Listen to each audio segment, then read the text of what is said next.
Hello friends, welcome back to my channel. আশা করি সবাই ভালো আছো, আমিও ভালো আছি। টিনাকে নিয়ে অনেকদিন কিছু বলি না, কিছু বলতে ইচ্ছে করছে তাই বলছি। হ্যাঁ, সেই লেভেলের কন্ট্রোভার্সি নয়, কিন্তু কিছু কিছু জিনিস আছে যেগুলো বলবো জাস্ট টিনার জন্য বলবো, ঠিক আছে? যেমন প্রথমেই একটা কথা আমি বেশ কয়েকদিন ধরে শুনছি, পুরনো কথা, তো সেই পুরনো কথাটা দিয়েই স্টার্ট করছি ভিডিওটা, তোমরা স্কিপ করো না। আচ্ছা, একদিন তোমরা একটু খেয়াল করো, টিনার মা এসেছিল টিনার ফ্ল্যাটে একদম প্রথম, মানে তখন টিনা অসুস্থ হয়েছে, জাস্ট টিনার মা এসছে টিনার ফ্ল্যাটে এবং এসে অনেক কাচাকুচি করেছিল এবং সেদিনকে মনে হয় সম্ভবত টিনার ফ্ল্যাটের যে আউটডোরের যে বারান্দাটা আছে সেই বারান্দাটা শো করিয়েছিল, একটু মনে করে দেখো। এবং সেই বারান্দা যখন শো হয়েছিল তখন ওই বারান্দার মানে ঘর দিয়ে যে জানলাটা আছে সেই জানলা দিয়ে বারান্দায় মেলা একটা অনেক জামা কাপড় কেচেছিল, তার মধ্যে একটা টি শার্ট দেখা যাচ্ছিল, ঠিক আছে? এইবার ওই টি শার্টটা হয়ে গেছে কন্টেন্ট, বুঝতে পারছো? এইবার বুঝতেই পারছো আমি কোন দিকে কথাটা বলবো। এই টি শার্ট দেখা গেল মানে টি শার্টটা হচ্ছে ফোকলা, ঠিক আছে? এইবার কথা হচ্ছে টি শার্ট ফোকলা কি ফোকলাই কি শুধুমাত্র টি শার্ট পরে? টিনার বাবাও তো পরে, টিনার দাদাও পরে, ঠিক আছে? সবাই পরে। এখন টিনার দাদার টি শার্ট ওইখানে থাকবে না, কারণ টিনার দাদা কোনো সময় ওখানে ছিল না, কাজে টিনার দাদা এখান থেকে বাদ। এবার সবার কথা মতো ফোকলা ওখানে থাকে, কাজে ফোকলা টি শার্ট। আর আমার কথা মতো টিনার বাবাও ওখানে থাকে, তাহলে টি শার্টটা কেন টিনার বাবার নয়? ঠিক আছে, এটা আমার কথা। এবার সবার কথা আমার কথা হয়ে গেল। এইবার আসলে টি শার্টটা কার, এই প্রশ্নটা তো সবার মনে। ওরা এক বলছে, আপনি আরেক বলছেন, আসলে কার? এই আসলে কার জানাটা আমাদের সম্ভব নয়। আমরা শুধু বলতে পারি যে ওরা যেটা বলছে সেটা ওদের চিন্তাধারা, আর আমি যেটা বলছি আমার চিন্তাধারা। এবার বিশ্বাস করা না করা টোটাল ভিউয়ার্সদের উপর ছেড়ে দিতে হবে, কারণ আমি কাউকে বিশ্বাস করাতে পারবো কি না সেটা তো একমাত্র ভগবানই জানে, তাই না? এইবার বলি, ফোকলার যদি টি শার্ট হয় টিনার মা কাচতে যাবে? তোমাদের মনে হয়? আমার মনে হয় না। অন্তত আমি যদি টিনার মার জায়গায় থাকতাম আমি তো করতাম না, এক নম্বর।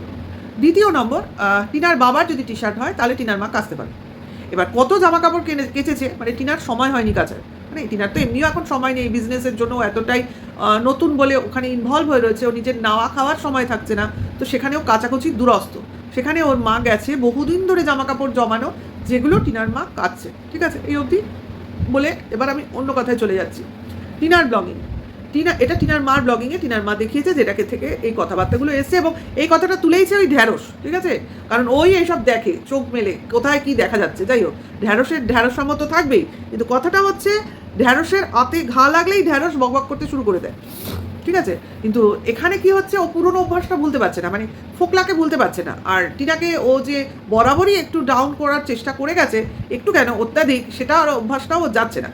যাই হোক, মানে আমার দাদাই খারাপ, মানে আমার ভাই খারাপ, কাজেই ভাইয়ের বউকে তো আমি খারাপ বলেছি, তাকে আরেকটু খারাপ আমার বলে যেতেই হবে। এবং এখন তো ঢ্যাঁড়স শুধু এটাই বলছে, একজন না, এরা দুজনেই খারাপ। এখন ঢ্যাঁড়সের এই বক্তব্য আর কি, মানে একজনকে খারাপ বলে তাকে তো আর ভালো বলতে পারবে না, কাজেই দুজনই একসাথে খারাপ, মানে এটাই ট্রেন্ডিং চলছে। আচ্ছা, যাকে সেটা কথা না, কথাটা হচ্ছে যে এবার টিনার ভিডিওতে আমরা কি জানতে পেরেছিলাম, যে টিনার মা আসছে এবং এসে কাচাকুচি করেছে, এবং সেদিনকে টিনার বাবারও আসার কথা ছিল, এবং টিনার বাবার ভিডিওতেও আমরা দেখেছি এই একই দিনে টিনার বাবাও এসেছিল।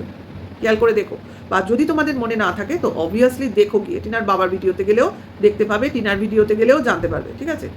এইবার টিনার বলছিল যে বাবার অনেক জামা কাপড় ওখানে ছিল, আমরা তো জানি টিনার বাবা অনেকদিন ওখানে ছিল, এখন তো আবার সেই পুলিশের ব্যারাকে থাকতে শুরু করেছে।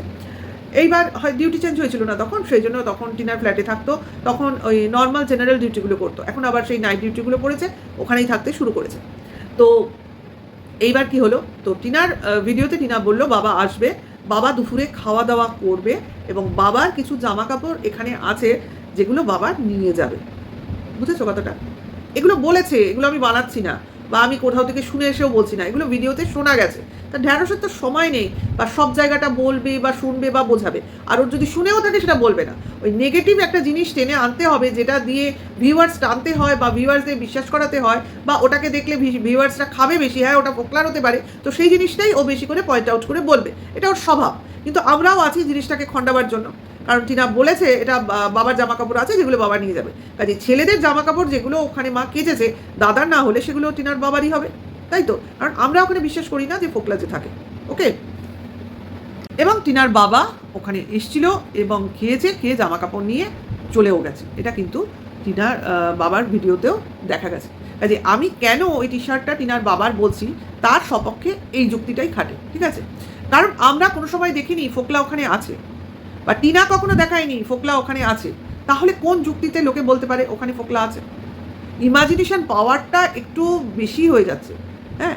আর এই যে তখনই বলবে তাহলে কি হিউ সাহা বা জিউ সাহা যাই বলো না কেন, একে কি ইয়ের বাড়িতে দেখা গেছে? হ্যাঁ দেখা গেছে তো, সেই জন্যই তো বলছি, যেটা কিনা হনুর ভিডিওতে আমরা দেখেছি, সেই জন্যই আরও বেশি করে বলতে সুবিধা হচ্ছে। আগে ইমাজিন করছিলাম, এখন টোটালি বলছি হ্যাঁ ওখানে যাতায়াত আছে, মাঝে মধ্যে হয়তো থাকেও, আবার ঢ্যাঁড়সি বলেছে অন্য ফ্ল্যাটে ভাড়া করে থাকে। তার মানে এরা ভিতরের খবর এরা নিজেরাই বলে দিচ্ছে, সেখানে আমাদের এখন আর বলতে কোনো বাধা থাকছে না। কাজে এই খবরটা যখন আমরা জানি না কোনো সময় বা কারোর মাধ্যমে আমরা জানতে পারিনি ওই ফ্ল্যাটে যাচ্ছে ফোকলা বা থাকছে বা বেরোচ্ছে বা আশপাশে দেখা গেছে, কোনো সময় তো দেখা যায়নি, তাহলে কি করে মেনে নেব? মানা তো সম্ভব না। আর এখানে তো বলাই হচ্ছে ভিডিওতে যেটা দেখবেন সেটা নিয়ে বলবেন, তাহলে ভিডিওর বাইরে কথা কেন বলা হবে, তাই না? আমরা তো ভিডিওতে যেটা দেখছি সেটাই বলছি। আশা করি বোঝা গেল, এটাকে নিয়ে আমার এটুকুই ছিল কথা। এইবার চলে আসি টিনার গতকালকের ভিডিওতে। টিনা একটা সোনার আংটি বানিয়েছে, আর স্বভাবতই যখন ও দেখিয়েছে যে মা দেখো এটা আমি বানাতে দিয়েছিলাম কাকুর দোকান থেকে, না জেঠুর দোকান, যাই হোক কী বললো, একটা দোকান থেকে নিয়ে এলো মা, এবং আংটিটা বেশ সুন্দর হয়েছে ডিজাইনটা, তো বানাতে দিয়েছিলাম, ব্যাস শুরু হয়ে গেছে চুরি করা গয়না ভাঙিয়ে এই এই জিনিস তৈরি, ওই জিনিস তৈরি। তাহলে আমি বলি চুরি করা গয়না দিয়েই যদি ওর সব জিনিস বানানো হবে, তাহলে ও রোজগারটা করছে কেন? রোজগার করছে কেন? সবই যদি ওই সোনা গয়না থেকে হবে, তাই না? এই দুদিন আগে শুনছিলাম ফোকলার কাছ থেকে 1 লাখ টাকা নিয়েছে, এরা বলছে চুরি যাওয়া সোনার গয়না নিয়েছে। আচ্ছা, তাহলে তো ওর রোজগারেরই প্রয়োজন ছিল না, ও তো প্রথম থেকেই অনেক টাকা নিয়ে বসে থাকতে পারতো। মানে অবাক ব্যাপার না? তাহলে ও রোজগার করছে কেন? নিজের শখ মেটাচ্ছে কী দিয়ে? সবই ওই চুরি যাওয়া গয়না। চুরি যাওয়া গয়নাটা কি? কার গয়না, কে চুরি করেছে, এটা তো কেউ এখনো ক্লিয়ার করলো না। কার গয়না কে চুরি করেছে? ওর মার গয়না তো বহুদিন আগে ডাকাতে নিয়ে গেছে, তাহলে ওই বাড়িতে যার গয়না ছিল সেটা তো টিনার গয়না ছিল, তাহলে টিনার কাছে যা থাকবে সেগুলো তো টিনারই স্ত্রীধন, সেটাকে নিয়ে গেছে বা চুরি করে নিয়ে গেছে, এগুলো বলে যারা তারা তো মহামূর্খ। তারাও যারা বলছে তারাও মেয়ে, তারাও বিবাহিত, তাহলে তাদের যেগুলো স্ত্রীধন তারা কি নিজের বলে ভাবে না? আমার এগুলোই প্রশ্ন, তাই না? যাই হোক, সেটা বড় কথা না। স্ত্রীধন হচ্ছে এমনই একটা ধন যেটা কিনা শুধুমাত্র তাতে তার সেই স্ত্রীরই অধিকার থাকে, এমনকি তার হাজবেন্ডেরও কোনো অধিকার থাকে না। শ্বশুরবাড়ির লোকের তো দূরের কথা, সেই বউ যদি ইচ্ছে করে তবেই সেই গয়না কাউকে দিতে পারে, তার কাছ থেকে সেই গয়না নিয়ে নেওয়ার মতো অধিকার কারোর থাকে না। এইটা মানে কি বলবো, আমাদের হিন্দু শাস্ত্রে বা হিন্দু সমাজে বা হিন্দু আইনে রয়েছে, এর বাইরে তো যাওয়াই যায় না। সব জেনে শুনে লোকে এর মানে বিপক্ষে কথা বলে। যাই হোক, বলছে মানে জাস্ট কন্টেন্ট, কাউকে দোষী দেখাতে হবে, কাউকে নিচু দেখাতে হবে, তার জন্য কন্টেন্ট করে। কিন্তু এটা যে যুক্তিযুক্ত নয় সেটা সবাই জানে, জেনেও ফালতু কথা বলে। তো আংটি নিয়ে এটা বলা ছিল, ভাই আংটিটা আবার হয়ে গেছে ছোট। নাও ছোট, যাই হোক এটা বড় করা যাবে, কোনো অসুবিধা নেই, সোনার আংটি বড় করা যায় আমি যতদূর জানি। এবার যাই হোক সেটা করবে নিশ্চয়ই, ছোট হলে তো আর ছোট জিনিস সাথে পড়বে না। যাই হোক, মাপের কিছু গণ্ডগোল হয়েছে।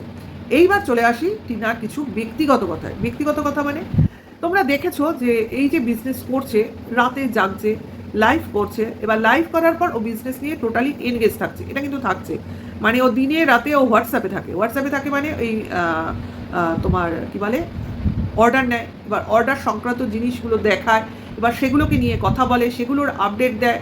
এইবার প্রত্যেকটা লোকের সঙ্গে ওর কথা বলতেই হয়। এইবার সেগুলোকে নিয়ে সব প্যাকেজিং করতে হয়, সেট করতে হয়, ডেলিভারি অবধি তাকে পৌঁছে দিতে হয়, একটা টোটাল একটা বড় কাজ। এটা নিয়ে ও ভীষণভাবে ব্যস্ত। আর অর্ডার তো তোমার কোনো এক সময় আসে না, সারাদিন ধরে আসতে থাকে, তো সব সময় জিনিসের আপডেট, জিনিসের হয়তো কোনো সময় তোমার স্টকে কম পড়ে, সেই জিনিসটাকে নিয়ে আসতে হয়। এই যে অ্যাড্রেস টাইপ করা, প্রিন্ট আউট বার করা, দেখছিলাম ওর মা সে কাটিং করছে অ্যাড্রেস, এই যে একটা ব্যস্ততা, এই ব্যস্ততার মধ্যে কিন্তু ও রয়েছে, ঠিক আছে? তার মধ্যে ব্লগিং, তার মধ্যে ইউটিউব, সবটাই কিন্তু দেখাশোনা করছে, প্রচুর চাপ। মা রয়েছে বলে ওর তবু একটু খাওয়া দাওয়াটা সঠিক সময়ে হচ্ছে, না হলে কিন্তু হেলথ একটা ইস্যু হবেই হবে, কিছু করার নেই। কারণ যেটা ওর সমস্যা আমি দেখছি, খাওয়া দাওয়া তো ছেড়ে দাও, গ্যাসের সমস্যা, তারপর মনে করো ওর যে একটা কি বলে তোমার লো প্রেশার আছে, এই যে ব্যাপারটা, এটা তো খাওয়া দাওয়া কম করলে বা প্রোটিন জাতীয় জিনিস কম খেলেই হয়। ওর এখন রোজ ডিম সিদ্ধ, দুধ এগুলো খাওয়া প্রয়োজন, যেটা কিনা ও ঠিক টাইমে খায় না। গতকাল দেখলাম ওর মা জোর করে জিনিসগুলো খাওয়ানোর চেষ্টা করছে, কিন্তু সেখানেও ও কম খায়, খাওয়াটা খুব কম। এই হচ্ছে ব্যাপার, ওকে খাওয়া দাওয়া ঠিক মতো করতে হবে, সঙ্গে রেস্ট নিতে হবে। চশমা নিয়েছে, মাথা যন্ত্রণা করে, মানে সব দিকেই কিন্তু একটা হেলথ ইস্যু হয়ে যাচ্ছে। প্লাস যেটা বলা সেটা হচ্ছে অনেক রাত অবধি জাগে, নিজেই বলছে 4টে, 4:30, এবং কন্টিনিউ বসে কাজগুলো করে, ঠিক আছে? ঝুঁকে বসে মেঝেতে কাজগুলো করছে। এটা কিন্তু খুব বড় একটা বিপদের মানে পড়ার আগের মুহূর্ত। আমি যতদূর জানি এরমভাবে যদি কেউ একটানা বসে কাজ করে, ঘাড় নিচু করে, পিঠ সোজা করে একভাবে বসে, তাহলে কিন্তু তার ভবিষ্যতে স্পন্ডিলাইটিস হওয়ার বিশাল সম্ভাবনা থাকে। ঠিক আছে? এটা এই বয়স থেকেই ওকে বুঝতে হবে। এবং এইরকম সমস্যায় অনেকেই ভোগে। আজকাল তো রোগ কোনো বয়স অনুযায়ী আসে না। কম বয়সেও হতে পারে। তো সেটাই বলছি যে জন্য আমার আরকি এটা মনে হলো, বলছিল গতকাল যে কোমর ব্যথা করছে, সোজা করে থাকতে পারছি না। যার আবার কিনা তোমার কি বলে সিজারিয়ান বেবি হয়েছে, যার কিনা এই স্ট্রেসটা নেওয়াই উচিত না। আজকে আমাদের ২২ বছর বাচ্চা-কাচ্চা হয়ে গেছে। আমারও সিজার। তো সেখানে আমার তো এখন অনেক প্রবলেম মানে এরকম সোজা হয়ে বসা, পা টান করে বসা, প্রচুর আর্থারাইটিসের প্রবলেম। তো সেইখানে আ ওর সবে ৫ বছর আরকি, ৫ বছর, হ্যাঁ, ৫ কি ৬ বছর হবে। আ বাচ্চার বয়স তো ৪ বছর, হ্যাঁ ৪ বছর। তাহলে ৪ বছর, তার মানে ওর কিন্তু এখনও আ ভেতরের ব্যাপারগুলো কাঁচাই রয়েছে। আমি যতদূর জানি এগুলো সব চট করে শুকোয় না। তার মধ্যে এই ধরনের স্ট্রেস অনেক কিছু ক্ষতি করে দিতে পারে। হেলথ ইস্যু হয়ে যেতে পারে। তো আমার এগুলো মনে হলো ওকে এইভাবে বলব যে একভাবে টানা কাজ করো না। কাজ তো করতেই হবে। কাজ করতেও হবে, কাজ ফেললেও চলবে না, সব করতে হবে। একভাবে নয়। আমি ঘন্টা ২ এক কাজ করলাম, আধ ঘন্টা একটু রেস্ট নিয়ে নিলাম। আবার কাজ করলাম, আবার রেস্ট নিলাম। টানা কাজ না। একদমই না। করা উচিতই না। আজকে হয়তো কিছু হবে না। একটু ঘুমালে শরীর আবার ফিট হয়ে যাবে। কিন্তু এই যে আমি শরীরকে একটা অত্যাচার করছি, এটার ফল কিন্তু আমার লং লাইফে পড়বে। লং টার্ম লাইফে গিয়ে পড়বে। পড়বেই। আজকে কিছু হবে না। কিন্তু একটা সময় পর যে কি অবস্থা হবে আমি নিজেকে দিয়ে বুঝতে পারি। যাই হোক, আমার সমস্যা নিয়ে আমি অন্য একদিন বলব। এটার মধ্যে বলব না। ভয় পাওয়ানোর কোনো আমার ইচ্ছে নেই। কিন্তু আ একটানা বোধহয় কোনো জিনিসই করা সম্ভব না। আ এটা হয় অনেকের, দেখবে যারা চেয়ারে বসে টানা কম্পিউটারে কাজ করে তাদেরও হয়। একটানা চেয়ারে বসে যদি তুমি ৩-৪ ঘন্টা, ৫ ঘন্টা, ৬ ঘন্টা বসে কাজ করো না, তাদেরও হবে একই সমস্যা। কাজেই আমি এইগুলো ভুগেছি এবং ভুগে তারপর এই কথাগুলো বলছি। তো সেই জন্যই বলছি, টিনার কান অবধি যদি পৌঁছয় বা টিনা যদি দেখে, তো একটু রেস্ট নিয়ে ভিডিওটা করো। আর নিজের সুস্থ থাকা কিন্তু আগে প্রয়োজন। তারপর তো আমার বিজনেস, রোজগার, ভবিষ্যৎ সব থাকবে। আপনি বাঁচলে বাপের নাম, কথাই তো বলে, তাই না? আমি যদি বেঁচে না থাকি আমার বাবার নাম আমি কি করে বলব? এইরকম হয়ে গেছে ব্যাপার। যাই হোক, মা সঙ্গে রয়েছে অনেকটা নিশ্চিন্ত, কিন্তু মারও নিশ্চিন্ত নয়। মা ঘুমোচ্ছে আবার উঠে এসেছে মেয়ের পাশে বসে কাজ করছে। তো এটাই হচ্ছে বড় ব্যাপার। মার মতো তো আর কেউ হবে না। কাজেই টিনাকে বুঝতে হবে যে ও যদি রেস্ট না নেয় না ঠিক করে, ওর মাও কিন্তু রেস্ট নিতে পারবে না। অ্যাকচুয়ালি এই কারণেই দেখবে ও মানে ওর মা জানে মেয়ে ৪টে ৪:৩০ অবধি কাজ করবে। তার জন্য ওর মা নিজে রেস্ট নেওয়ার জন্য সে জানে সে যদি ঠিক না থাকে তো মেয়েকে কে দেখাশোনা করবে। সেজন্য সে অন্য রুমে গিয়ে ঘুমাচ্ছে। তাও ঘুম আসছে না। সে বারবার উঠে দেখতে হচ্ছে মেয়ে ঘুমিয়েছে কিনা। এটাই মা। এরকমই হয়। মায়েদের কোনো দিকে কোনো শান্তি নেই। যাই হোক, টিনাকে নিজের বুঝতে হবে। নিজেরকেও ভালো থাকতে হবে, কাজও করতে হবে, বাবা-মাকেও দেখতে হবে। বাবা-মাও তো ওর সংসারে আছে। মাও যাতে ঠিকমতো ঘুমোতে পারে, রেস্ট পারে, এটাও দেখতে হবে। সবটা দেখতে হবে। সংসারে আর কি কোনো কিছুই ফেলনা নয়। তো এটাই বলার ছিল। বলতে মনে হলো আর কি বলি। তো আর কিছু নয়।